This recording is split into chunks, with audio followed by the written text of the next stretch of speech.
नाथूराम गोडसे अमर रहे। नाथूराम गोडसे, जिसने गोली मारकर महात्मा गांधी की हत्या कर दी थी। आखिर ऐसा क्या हुआ कि एक हत्यारे का गुणगान किया जाने लगा?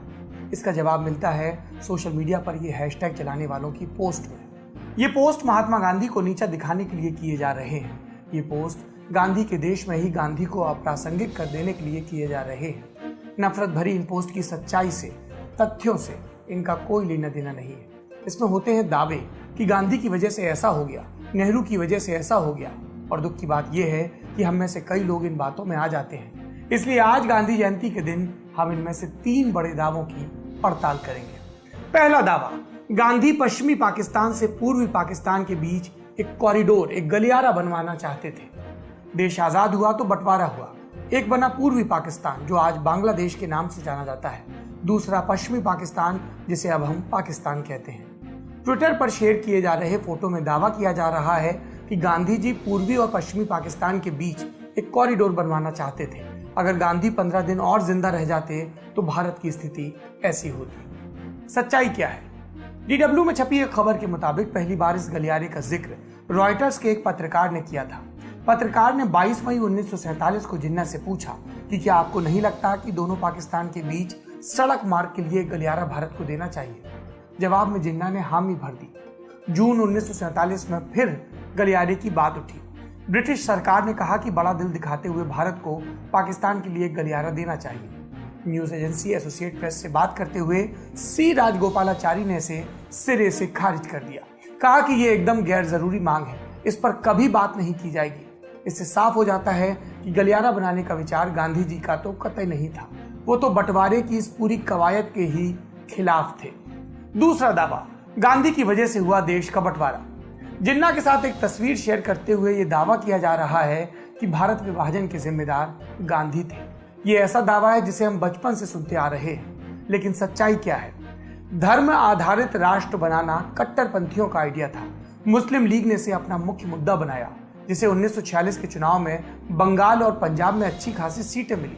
इसके बाद पाकिस्तान की मांग ने तेजी पकड़ ली। देश में जगह जगह दंगे शुरू हो गए। लोगों ने एक दूसरे को मारना काटना शुरू कर दिया। अंततः 14-15 अगस्त 1947 को भारत पाकिस्तान का विभाजन हुआ। ये तब हुआ जब कांग्रेस वर्किंग कमेटी ने माउंटबेटन प्लान को स्वीकार कर लिया। नेहरू और पटेल दोनों बंटवारे के पक्ष में थे। गांधी जी किस पक्ष में थे, ये 3 जून 1947 को डॉक्टर राजेंद्र प्रसाद से कही उनकी बात से मालूम चलता है। उन्होंने कहा कि मुझे इस प्लान में सिर्फ और सिर्फ बुराई नजर आती है। जब एक रिपोर्टर ने पूछा कि क्या आप बंटवारा टालने के लिए उपवास करेंगे, तो गांधी जी ने कहा कि अगर कांग्रेस कोई बेवकूफी करे तो क्या इसका मतलब यह है कि मैं मर जाऊं?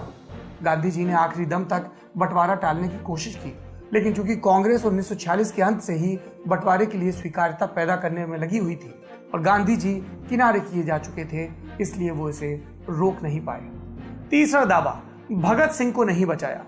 31 जनवरी 1931 को इलाहाबाद में एक रैली को संबोधित करते हुए गांधी जी ने कहा था कि जिन कैदियों को फांसी की सजा मिली है उन कैदियों को फांसी नहीं मिलनी चाहिए, पर यह मेरी निजी राय है, इसे समझौते की शर्त नहीं बना सकते।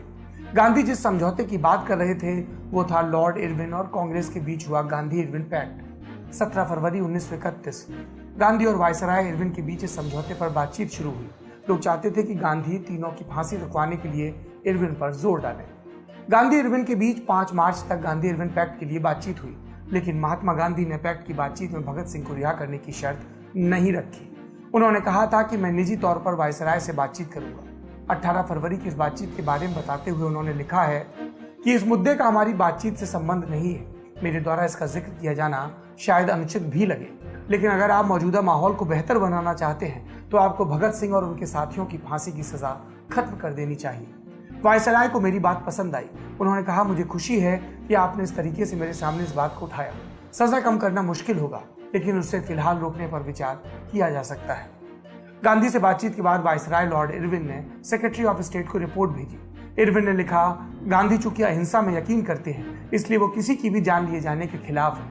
मगर उन्हें लगता है कि मौजूदा हालात में बेहतर माहौल बनाने के लिए ये सजा फिलहाल मुलतवी कर देनी चाहिए। गांधी का कहना था कि भगत सिंह और साथियों की सजा कम से कम कराची अधिवेशन 26 से 31 मार्च 1931 तक टाल देनी चाहिए, लेकिन ऐसा हुआ नहीं। गांधी ने भगत सिंह की फांसी रोकने की आखिरी दिनों तक कोशिश की, गांधी अपनी कोशिशों में जुटे थे। उन्हें लग रहा था कि शायद वो वायसराय को मना लेंगे, इसलिए वो कराची अधिवेशन के लिए रवाना होने में भी देर कर रहे थे। 20 मार्च 1931 को उन्होंने होम सेक्रेटरी हर्बर्ट एमरसन से इस बारे में बात की थी। 21 मार्च 1931 को रॉबर्ट बर्निज ने न्यूज क्रॉनिकल में लिखा कि गांधी कराची अधिवेशन के लिए रवाना होने में देर कर रहे हैं ताकि वो भगत सिंह की सजा पर वायसराय से बात कर सकें। 21 मार्च को गांधी ने इरविन से भी मुलाकात की। फिर से उन्होंने इरविन से अपील की। 22 मार्च को भी वो इरविन से मिले। वायसराय ने वादा किया कि वो इस पर विचार करेंगे। गांधी को उम्मीद दिखी। 23 मार्च 1931 यानी कि मुकर्रर तारीख से एक दिन पहले उन्होंने वायसराय को एक लेटर लिखा। उसमें फांसी होने की स्थिति में शांति और हालात बिगड़ने की बातें लिखी। फांसी पर एक बार और विचार करने की बात लिखी। लेकिन उसी शाम यानी 23 मार्च 1931 को तय तारीख से एक दिन पहले शाम के वक्त भगत सिंह, राजगुरु और सुखदेव को फांसी की सजा दे दी गई। तो ये है गांधी का सच।